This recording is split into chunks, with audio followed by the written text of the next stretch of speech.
one of our guys, can't remember who, he caught the ball.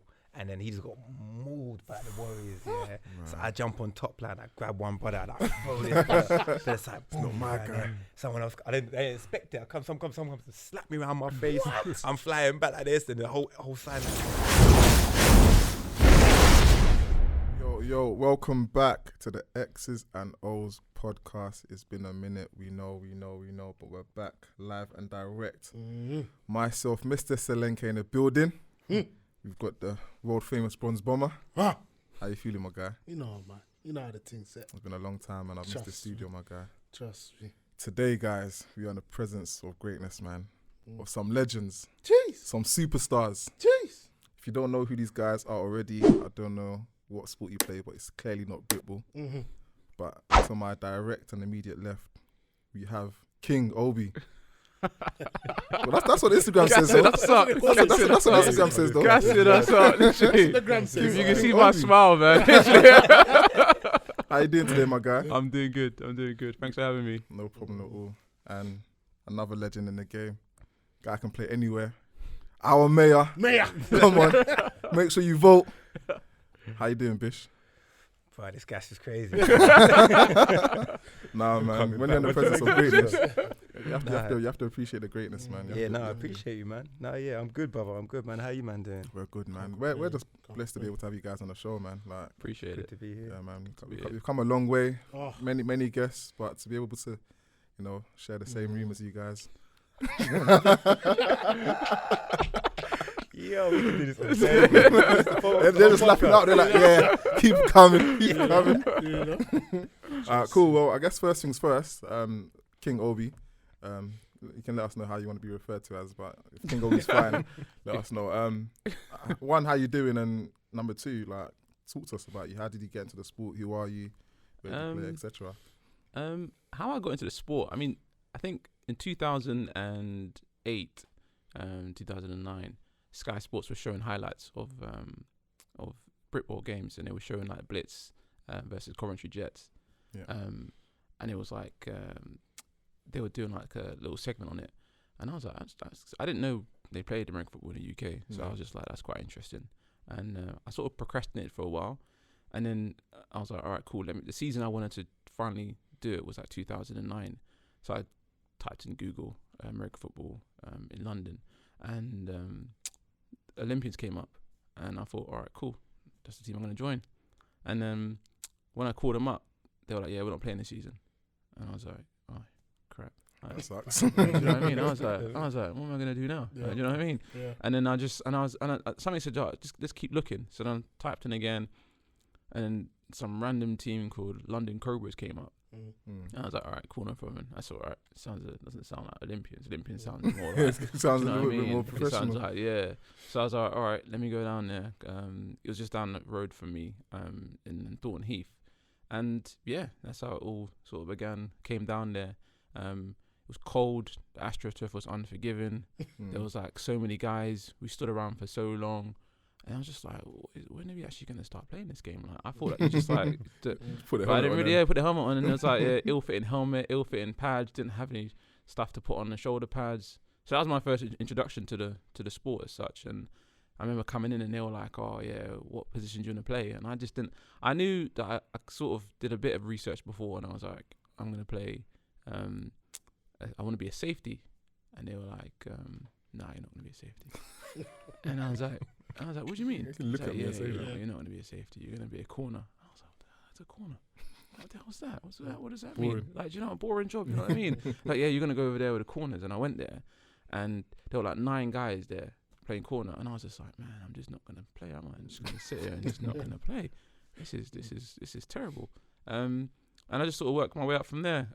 Coach Scott Rowe was he was our coach at the time, and he just imparted all the knowledge onto me. Adam Durr did exactly the same, and those guys were just like, yeah, play corner, use your hands, turn around, don't let this guy catch the ball.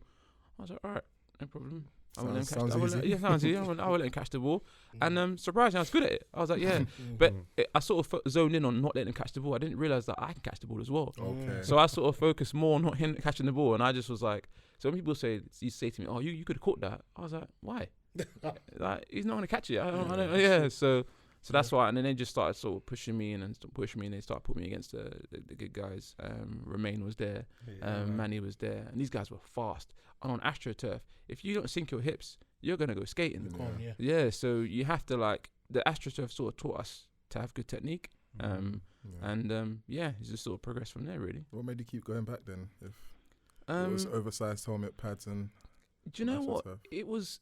I committed to it because I used to play football, English football, on Saturdays and Sundays, and I just told the guys I'm not going to play anymore. I was like, it's just not serious, isn't it? Like the guys there were they were nice guys, but they were turn up to games drunk. They were just Sunday not weekend. serious, not training, smoking before the game, smoking at half time, and I was just this is not serious, man.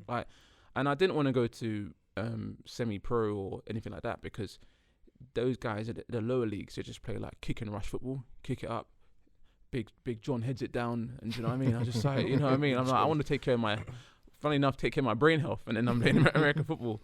So it was just more this is what I committed to, and then just get good at it, and I just need to find my way to get good at it. So I just researched every minute. I was just searching, I watched YouTube videos upon YouTube videos of Namdi Asamoah. I watched games, and this is before I could break down. So I would freeze frame. What's his hand doing here? What's his arm doing there? Yeah. Why is he doing this? Why is he doing that? There are Rivas. Why is he doing that? Why is it? And then when I started researching those guys, I started to see guys like Charles Woodson, and I was like, yeah, what is this all about? What is this? What's Michigan? What's the blue? What's all that? So then you start to delve deeper into it, and you start to see what a corner does, and you think, actually, this is quite all right. It's actually all right. And that's how I sort of stuck at it, really. I guess my next question for you then is, for those who don't know, because you said you joined the London Cobras, but everyone knows you as the guy from the Warriors. Where does the Warriors come into this timeline of events? I think in terms of the name, I don't know whether South Wales Warriors were there before. I don't know, but there was some sort of a copyright infringement going on. So for the first 2 years, we were known as the Cobras. So I joined Warriors when they just got promoted to the BAFA, which is a number one, the first division, because they just had a playoff. So I always known them as the Cobras, and then we made a changeover 2 years after that to the Warriors, and that's how we became the Warriors. I know that the powers that be inside, they managed to, I don't know the ins and outs of how we managed to get people called the Warriors, but that's all we're known as pretty much from now. Fair enough, cool. Bish. Jeez. Mayor, how did you get into the sport, my guy? Man, you know what? So I didn't play until I started at uni instead of. So I guess what Cobras was youth league, right? Yeah. So for me, I was playing basketball for most of my younger years. I played basketball. Yeah. And so when I went to uni, the idea was that I would go and play basketball at a university team. But I think what football was going to give me, which is kind of complemented every side of me, basketball couldn't really do, you can't really just hit a man if you need to, and I had that kind of aggression with me growing up, and I felt like I needed to express that. And I tried, when I was at uni, I tried to go to the rugby team, but their culture was just a bit off for me. And I wasn't really into doing them things that they do on tour, you know what I'm saying? So I just started. I was at Sussex University. Sussex didn't have a team, so I had to join the Brighton team. The people I was playing with weren't even from my university and stuff. It was you had to go across to a different campus, but it was me, Romain, and my other good brothers called Audley, who was a great wide receiver back in his day. And so the three of us were playing basketball, and we just thought one day, let's just go try this American football thing out. And then they set up all these different little drills, with the cones and the ladders. You don't know what any of that is at the time. But we just started running it, and then just normal. They were right, all the coaches, you could see them with the stopwatches, in the movies. We got someone here, man. Good golly, he's off the tracks. So it was them kind of things. And me and Romain, we were just spinning that whole little practice thing. And so after that, they just kept bothering us about, come play for us, come play for us. I can imagine. Yeah, and eventually we did. But I think quite early on we realised that as great as the uni league is, and that's, I think it's got highs and lows. I don't know how it is nowadays, but back in the day there were big peaks and troughs in terms of quality. But we knew we wanted to play in London, so every weekend we would go from Brighton, get a train to London to practice at the Blitz. First time we did it was just for one of the rookie days. I remember that, and that they had us running through these drills, and I was there with big Jermaine Allen, you know, like big NFL OG, bro, and he's the one that taught me my stiff arm. I always give him that. But like they had us in practice, and he had me playing fullback for him. Yeah, I went to the coach. I was like, bruv, you sure? Like, This is you what's don't happening. What am I supposed to do for him? He could block for people by himself. Or I can help him, you know. But then I think so. They had me playing for my first full season at the Blitz. I was playing Brighton Uni League, then I was playing Blitz Senior League. But I was playing fullback in the Senior League and playing tailback and tight end and everything else, I guess. Probably everywhere. Getting the money's worth, innit? Yeah. But you just learn about the game a lot quickly, you know. And but playing fullback in the seniors when I was, you know, like I don't know, 18 or whatever, like you learn quickly how to like play like a man. You know. Do you feel like that took a toll on your body doing double seasons like that? I think it all took a toll on my. I think this whole sport takes a toll on your body, bro. I tell you. Yeah, I mean, we'll get into that in a moment. Yeah. I think it took a toll, but when you're 18 years old, you can break an arm and come back. I think you're Superman, innit? Yeah, you're Superman. You pull a hamstring, you're like, next day I'm playing this game. You know what I mean? I'll go play practice and go get KFC, bro. You know what I mean? Back to practice again, you know. But yeah, I think so that's kind of how I got into it, and I think I just kind of learned that this, like I said earlier, the sport kind of gave me everything I needed, like mentally and physically, to feel like I was an athlete playing at a high level, but also able to just like exercise those demons I think that, you know, you have growing up. I definitely had some of them. And so Blitz just worked with me, man. And I think those years that when I first started playing, those are some of probably some of the best teams you'd ever see in this country. Like I said, the Warriors right now and the last few years have probably been some of the best teams you'll ever see. But in those years for the Blitz, like I don't even, you know, we had Rod Bradley and Charles Bradley, two of the best football players in the world. Like we had Aaron and Len at playing DB, we had Ed Morgan at safety, Gareth Dawley playing tailback, we even had Jermaine Allen playing for us at times. Like, so the level was so high, so high. Every practice was like a full game. Like when we were playing scrimmages, it's like playing a brick bowl every single week. That's so like the education you get early on, we were young, like me and Romain, we get in these hour-and-a-half train journeys, get the bus, practice, go back again, next day's practice at the Brighton. So it was just like a quick education. And I found that, in those years, everyone was so competitive and so aggressive about how they wanted to win, and that, you know, the sights they had set up for themselves as a team, that you kind of just like, you get caught up in it. And all that, like I said, all that what I needed as like personally as an athlete was to feel included in that, and that the kind of aggressive mentality that I had. I don't know another word for it. I was just angry, bro, like demons, and I felt like this team was just they were saying, come, you know, push that, we want that. And Mossy, our head coach, was just, that's all he was about, was just straight What aggression. do you think at that age kept you motivated to go every single weekend to keep going? Because you said you had, you know, like the aggression that you wanted to release, but you could have done that at university. But what was it that made you think every weekend I'm going to catch this train and this bus to go and play London Blitz? Because a lot of people, especially at that age, think, forget about that, I'm going to go party instead. Like, I can't be asked to deal with that. So, hey fam, we partied in a weekday. Got active. But nah, you know what it... lock and that. Hey, come on. Hey, listen, every time I'm on a podcast, I feel like I say Camden too many times. I get to the end of the podcast, like, I counted 10 times you said Camden. I'm proud of my area, boy. But nah, you know what it was like? I feel like for me, and for a lot of people, I know the same for Obi as well, like, but we like being the best at what you do became everything. So if I had to travel for 1.5 hours, like, don't care, like, I'll travel for 4 hours if I knew that I'm playing against the best and I'm becoming the best. I feel that kind of like aggressive need to just keep being on top of the game is probably what created this rivalry between the Warriors and the Blitz, because we both saw it exactly the same way. Maybe we went about it different ways, but we saw being at the top of the mountain as everything. And so I think that's what it was for me. I know that was for me, and for Romain as well, and for Audley. That's why we kept making those trips.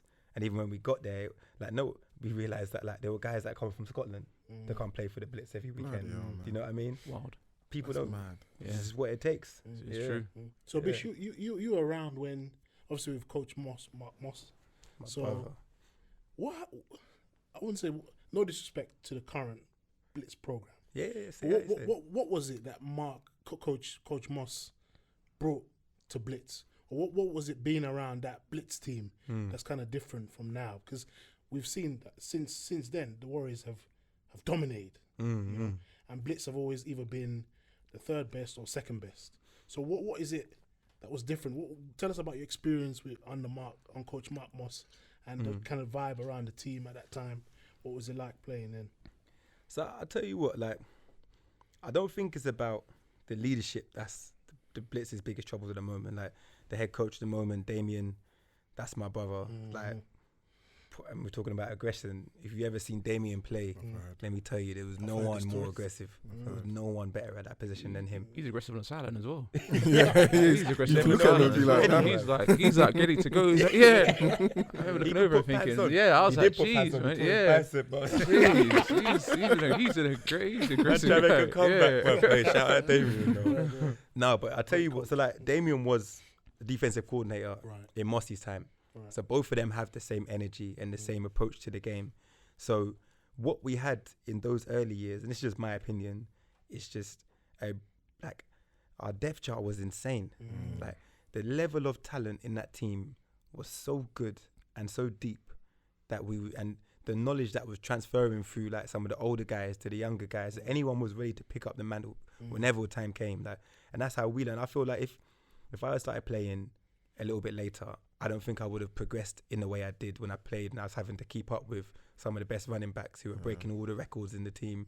Because you say in those early days, like, we were sharing reps like crazy. Some games you're getting 5 carries, so in them 5 carries, brother, if you're not getting 100 yards, like, it's over. Like, you're not good enough for the team. And that kind of aggression was mad. So every single, but if you could be having like a zone play, and you know you got to take it to the house, or you know you got to just smack someone as hard as possible at the end of the play, so that you're like, the coaches remember you and think, okay, I can trust this guy for the next one, and you can't miss an assignment. Like, you can't miss an assignment. So, I mean, so that was what's really important. Then we had a really amazing offensive coordinator, Pat, who I've never really had as good an offensive coordinator since. And I don't mean that as a disrespect to anybody, but like, the way he broke down the game was different. Like, he would make us run the same play in practice 50 times until we got every part of the footwork exactly how he saw it in his head. So it's not even like you did the play wrong. He would make you keep running it and running it and running it to exactly how he wanted it. And then if you did it different in the game, like, your reps are gone, innit, you know? So I think it was that kind of mentality. And when I look at what's happened now, I don't think it's about the lack of talent, because clearly there's some great talent in the team. I think it's just the mentality of the game isn't as strong at the moment, and I think the team need to build themselves up as a unit and see themselves as a team, and their ambitions need to remain as high. But I also do think that one of the biggest challenges for the Blitz is because it had so many successful years that I think it's almost an expectation that the Blitz 100%. Is going to continue to be at that level. And even in those great days, like, nothing was taken for granted. I feel like every year we were still fighting to win. Like, you know, we still knew we had to go against the Warriors that year. Like, we still knew we had to win that game if we're going to go all the way. And we still knew we had games in Europe to win. I think now it's just about a team building up that kind of understanding. There is one final thing, though, which is also, like, a lot more guys are going to the States and to Europe. That's true. So we bleed a lot more talent before than we did. The young guys coming up go straight to college. That's not a bad thing. I think that's probably the best place this country's been in at the moment in terms of athleticism. But it just means that we're losing some of the talent that stays around, you know. 100%. I mean, like, if I don't know if I can speak for you, my brother, but like, if they were offering me D1 scholarships when I was like 16, 17, but I'd probably play for the Blitz. Bam, you guy, innit? Big Bam. Playing at Oklahoma. Utah. League. I mean, he's getting picked. I mean, it's crazy when you look at him and you think this guy was playing Britball, and now he's on the verge of he's gonna be a left tackle or a right tackle in the league. Hope, man. Look at him. He's just I remember him lining up, and I was like, man, this is ridiculous. Like, how is this guy this big? But that's what we need in this country. We need to get guys like that. I don't know where you guys found him from, but literally, I think we need the juniors, if I'm not wrong. Really? We just need to keep finding guys like that and just put them in a position that we can change their life. Because cultivating talent, it's about changing lives as well. I feel like that's it. I mean, big opportunities. Look at FA, where we got FA Obada. He was just doing nothing really, like nothing in the fact that he's not going anywhere. It's just like sometimes you don't know where your gifts are better placed, and I think he had people in his life who said, actually, you know what, with what you've got, I think you can go here. And look at him now, the guy's a millionaire, playing sacking Hall of Fame QBs, isn't it? Tell us about that story, because A part of me doesn't want to believe that he only played 5 games. And he just mysteriously placed him at the lower. And he was like, this is the future of British American football. Who's going to play for the NFL? Like, what was that? Tell us about the experience of seeing FA for the first time and seeing his growth. Well, he came down, and I think Vernon Kay, who plays with us, he sort of supported him in that, and because FA didn't have much change to get a helmet, because but we had a helmet. You didn't have a jersey. You didn't have like gloves. Didn't like stuff like you didn't really have. So everybody in the team would pitch in, and be like, here you go. Here's some stuff. Here's training stuff. And I remember him just sort of standing around. And defensive line is a difficult position to play. It's a difficult position to play. I look at my defensive line colleagues, I'm like, you know what, see you guys later, man. I'm not. Just tell me when you guys are blitzing, and I'll just know. I know when I can get the ball. That's right. So seeing the coaches, and the coaches spent a lot of time with him in terms of investing in teaching them the game. And the physical aspect of it comes easy, but it's like molding the two together, the mental part of the game and the physical part. And he latched on.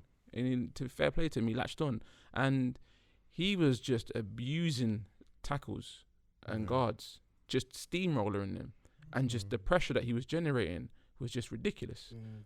And every time he was on, even though he didn't know what he was doing, sometimes he was getting to the quarterback, or he was shedding his blocker in such a disrespectful way that even the coaches on the opposition team were then double teaming him or triple teaming him, and then it's like, you don't want to do that to us, because our defensive line is stacked. So if you're moving somebody across to cover this guy, it's just, Niall's going to go, Ade's going to go, this guy's going to go. Do you know what I mean? It was just, and that was when the coaches were like, actually, this guy might be.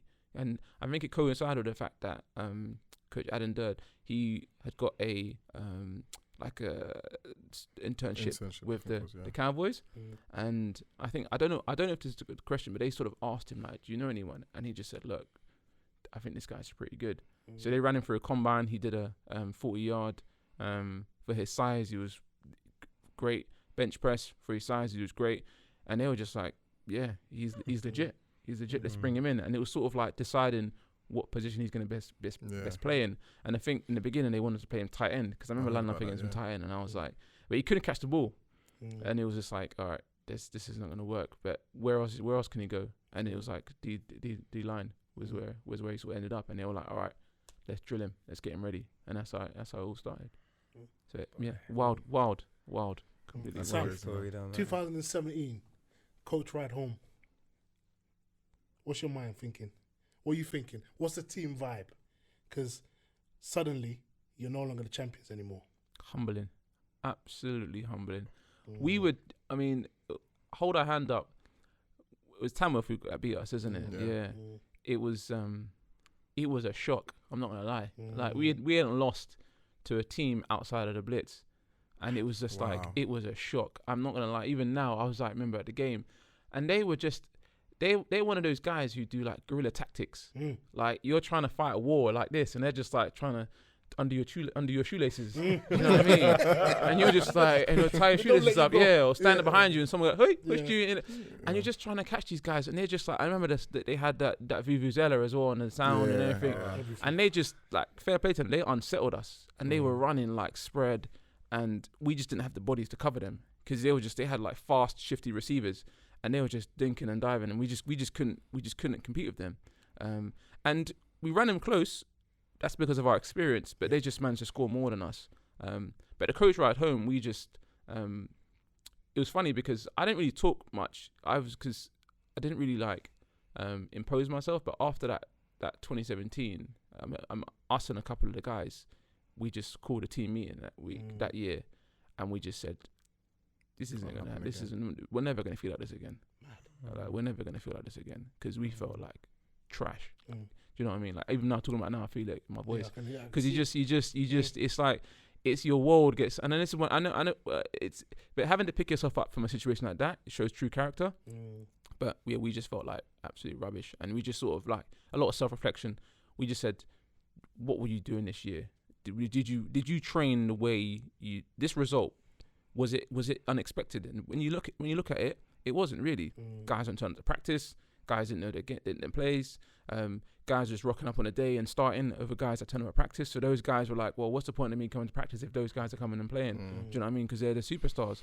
And because of that, the guys who turn up on the game didn't know the plays. It was a mess. It was a mess. And we just managed to get through the season just by chance. And talent. Yeah, just on the basis of talent. But the Tamworth found us out.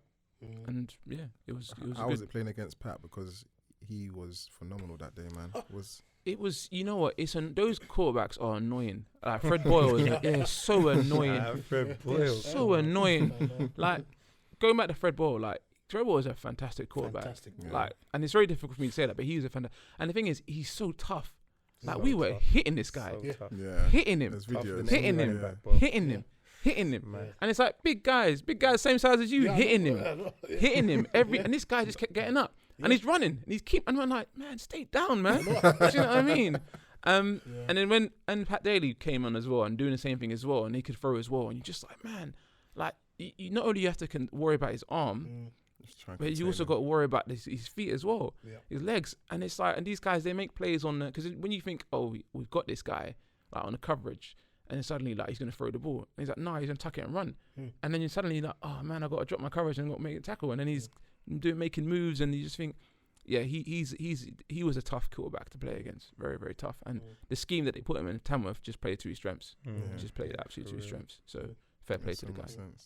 I don't know about you, Jay, but this situation is kind of mad because technically, I feel like it's the Bloods versus the Crips out here. It was. This is like London Warriors. It was.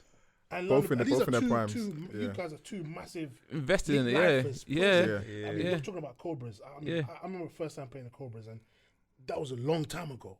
And you've been a Blitz lifer. A lifer. So this situation right here is like a little parlay.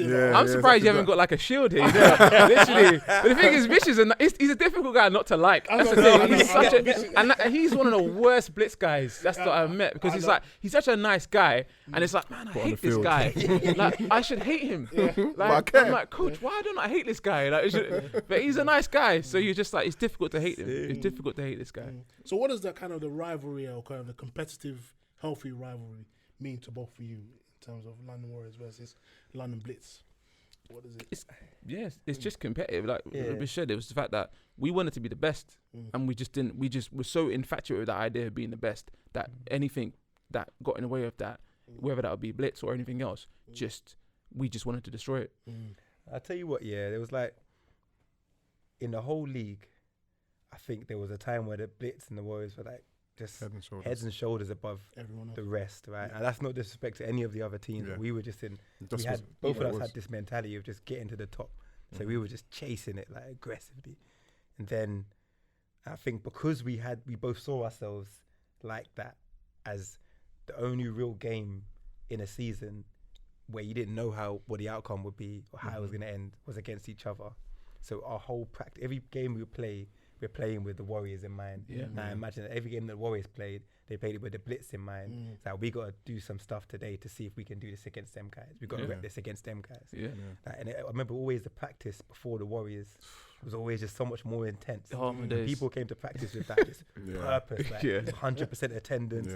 Everyone's listening, focusing. The hits are harder, the movements faster.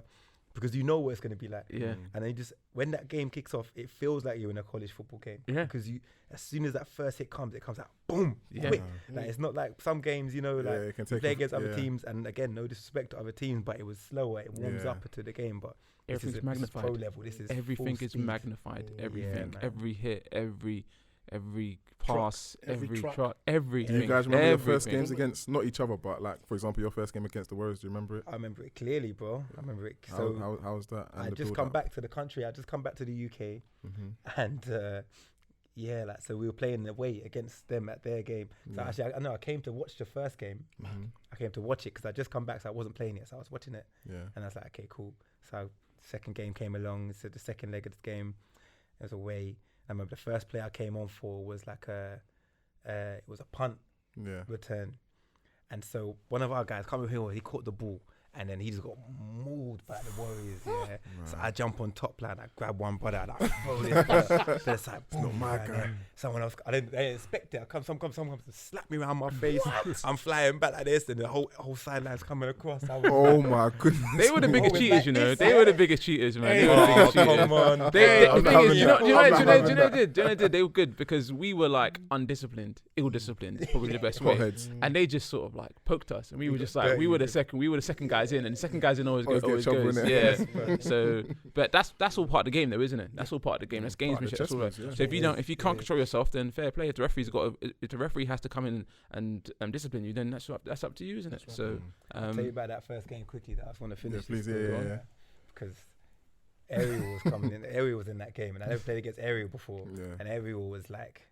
He was it at the time. Ariel was a golden child of Britball, man. In case everyone knows this. Yeah, Ariel was a golden child of Britball. Shout out Ariel, yeah. It's so funny because like when we played in GB, like he was just like chilling. Yeah. Sometimes you just see him relaxing, but like he was like the guy, innit? Yeah. And I remember they kept like stuffing me. So I was getting like 2 yards, 3 yards, 4 yards because their defense is so good. Mean, man. And then I remember I got one run, like Briz just gave me like a little bit of advice on the sideline, basically said, stop being a pussy. Like, it's usually how advice comes. That's the best advice though, isn't it? Like, cool, say no more, man. And I took on a stretch, boy, and then Ariel came to tackle me like that, and I just gave him one stiff, and like, boom, and then I slid off the tackle real quick, skirted around a few man like that. Come on. I was so happy. End zone? I was so happy. Get to end zone? Got to the 2. Got to the 2. But then you know what they do when they get to the 2? They just take you out and put some big guy. I don't know why they keep doing that to you, man. I remember watching that. And I was like, you've done all the hard work, you know, and then you got to give it to somebody else. My stats were ruined by some of them decisions. He was ready to go again. Exactly. Coach was like, let's get the big guy. You do all the way out. Now it's just a tap-in, bruv. It's just a little walk in, bruv. Tap-in, and then no, take you out, put some guy in. Alright, cool. Still a good first game to have against the Warriors. Yeah, it was a good first game because those games aren't easy. I remember the day after that, my body's just in bits, you know, like. But you feel like you're playing football. The reason why I loved it so much is it because it felt like you were playing football at the level we were supposed to be playing at. That's how we felt our athleticism deserved. Like, you know, every play was 100%. There was no bullshit. Like every time you go into contact, you're not going to run a guy over easily. Like, you better get your form right. You better keep your head up and smack someone. Otherwise, you're going to get cleaned up, man. And when you get cleaned up by the Warriors, they'll let you know. Because that rivalry, they'll let you know. And so we started letting them know, and then it just made us better, like, you know, but it made us more like... It's going against people who prepare and train the same way you do. It's like, you know, in the 300, they call for a beautiful death. That is the best way to put it. Like, we were gladiators, or we are gladiators, and we just want a beautiful death. And we want somebody who is as worthy as us to go against us. And that's the true thing for us. I mean, my first game in the whole of my career was, I didn't actually play the Blitz because that was the first game of the season when we just got promoted. And I remember I was so angry with the coach for not playing me because I had invited everybody down. I was like, come down, okay, friends, Mom, Dad, come down. And this game was going on, and I was like, this is the most violent game I've ever seen in my life.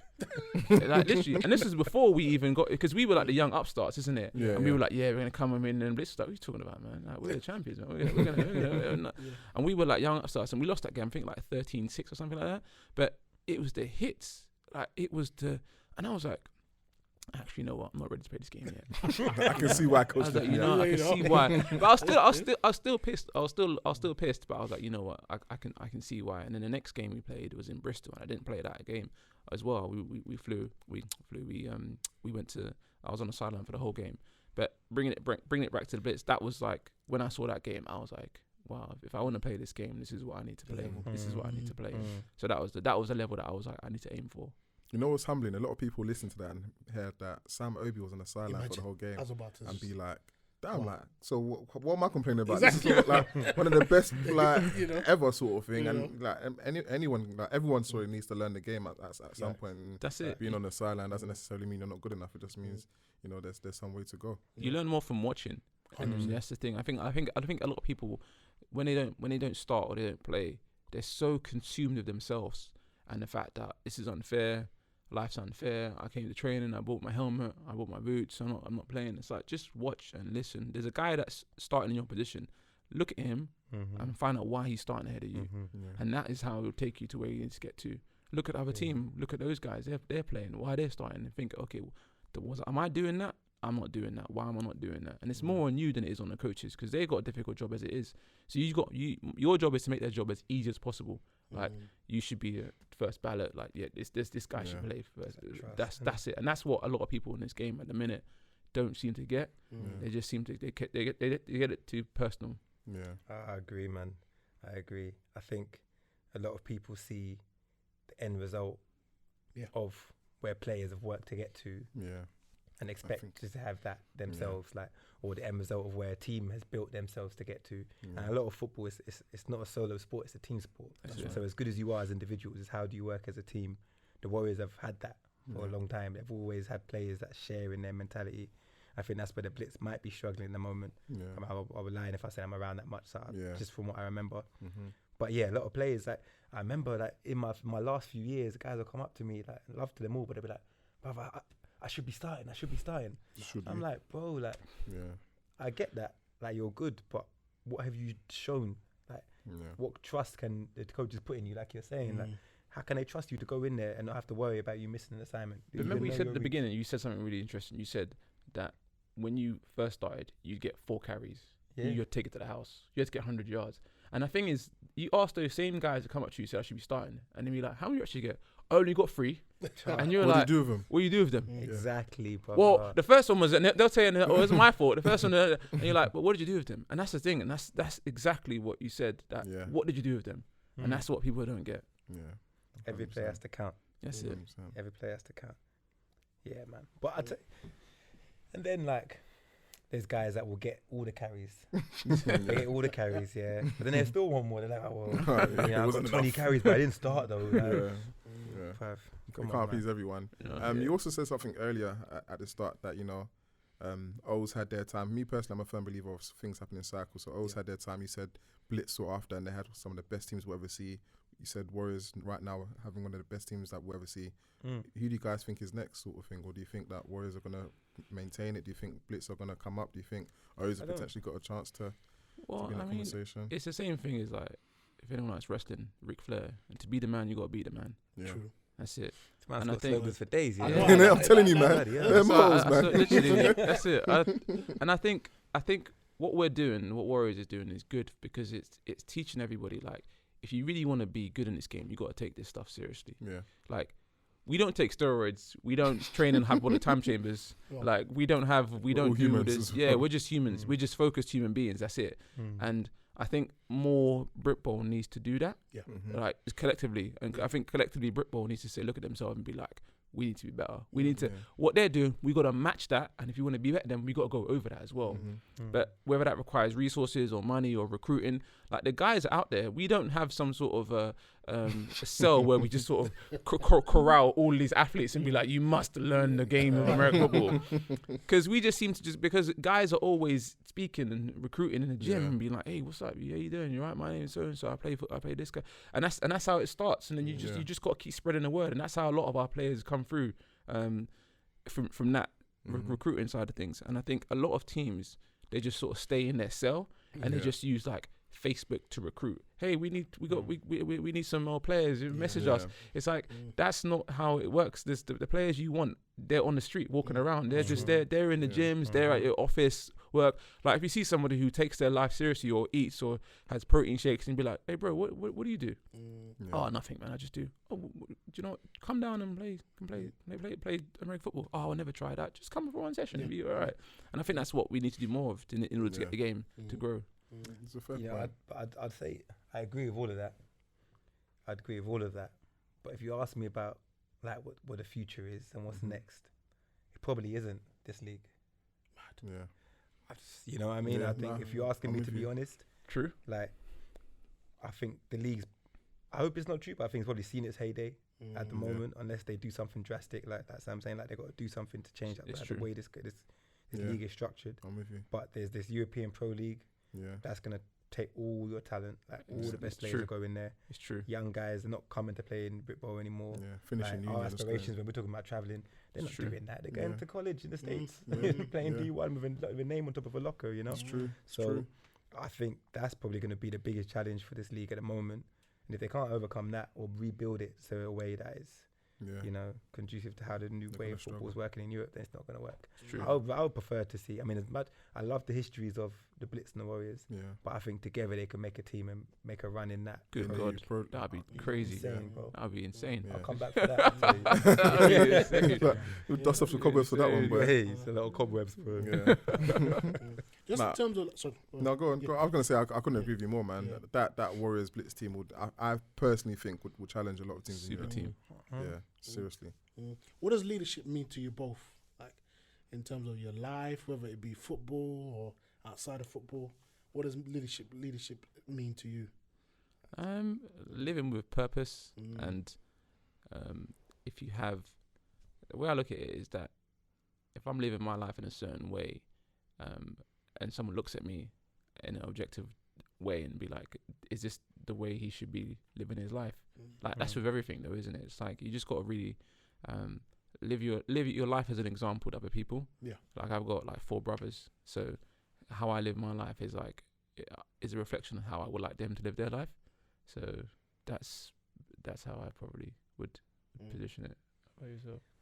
I'd say like, I don't know, I think in all aspects of my life where I would try to regard myself as a leader, I would say, and it's with football too, I think, definitely, I probably learnt it from football is, and you asked me the question earlier, right, about what's the one word to describe me? Yeah. And I'm sure most people will think I'd say like, lit or like aggressive or something like that. But empathetic. I said empathetic because I think that's probably what makes the most powerful leaders in the world is the ability to understand others and their positions and how you can help them, you know, in the way that they choose to live their life.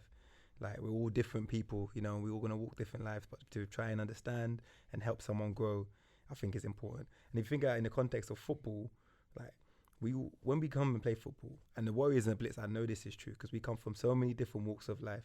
Some of these kids are coming from very, very, you know, disadvantaged, difficult backgrounds, and they're coming to play football because they got to help work them well through that. I was one of those kids. Other people are coming from, you know, the what's it like? Marble kitchens. The marble kitchens. I was going to say from the home counties or other walks of life, you know? Yeah. And so, but when we all come, like, when we're playing in the Blitz, everyone's from every different walk of life. Yeah. Like, people from all different worlds that would have no business hanging out with each other if it wasn't for this one sport that brought us together. But when I looked at the leaders of that team, like Rod Bradley and Ed Morgan, like, and Aaron, the way that they chose to lead those people was by understanding everyone's different position and trying to help them forward. Like some of the ways that I tried to get forward in my own life, like with Gareth Dawley, like the running back who was, you know, arguably the best running back in the team, well, definitely best running back in the team, arguably in the league, broke all the Blitz records. Like I'm trying to steal his reps, but he's helping me, you know, like find work experience and like how to get up on the ladder. Like, so I think that's how I see myself, and that's what I think is important about leadership. I love that, man. Damn, that was some dope stuff, man. Warriors Blitz, very, very deep history, man, and long may it continue, in my opinion. But man, Blitz, we need to find ourselves back up real soon, man. We need to get that ring. You do need to, man. Facts, you do need to, man. Facts. Warriors ain't gonna last forever anyway, man. I don't know, man. Under the time it's done, I'll be very polite about it. You know what I mean? So far. Listen, until somebody can take our title, we're still gonna be around our waist. No, facts. Literally. So it's like everyone's got to step up. That's all. That's it. You know what it is about the Warriors? Is when they win, they want the whole world to know about it. How? That is ridiculous. We don't make. No, I mean it's normal. We don't even do media. We don't do nothing.